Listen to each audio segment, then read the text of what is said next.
नमस्कार दोस्तों, स्वागत है आपका। दोस्तों बता दें कि लॉलीपॉप 2 का सॉन्ग जो कि ऑडियो कंप्लीट हो चुका था, उसका वीडियो भी कंप्लीट कर लिया गया है। जी हाँ दोस्तों, इसका वीडियो कंप्लीट कर लिया गया है।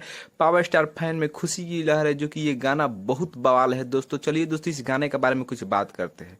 दोस्तों बता दें कि ये गाना जो कि बहुत बड़ा हाई लेवल का आएगा और ये आते ही अपना जलवा बिखेर देगा, जो भोजपुरी इंडस्ट्री के सबसे ज्यादा बजने वाला गाना साबित होगा। दोस्तों वहीं पर बता दें कि पायल देव और पवन सिंह जी की आवाज में ये जो कि गाना आने वाला है, लॉलीपॉप सॉन्ग। और इसमें एक जो कि बहुत बड़ी, इसमें जो कि मॉडल, जो कि बॉलीवुड की दिग्गज मॉडल है, वे भी काम करते हुए नजर आ रही है इसमें।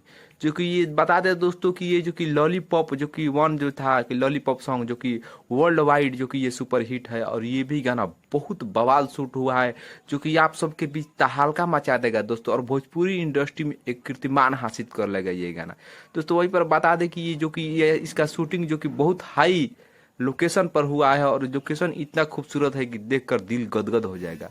आप सबके बीच ये जो कि हम न्यूज दे रहे हैं, इसे जो कि अभी खबर आया है, जो कि एक म्यूजिक डायरेक्टर बताए हैं कि अभी इसका जो कि वीडियो कंप्लीट हुआ है। तो दोस्तों आपको ये खबर कैसी लगी? क्या इस गाना का आप इंतजार कर रहे थे? कमेंट करके बताइए, और वीडियो को ज़्यादा से ज़्यादा शेयर कीजिए। धन्यवाद।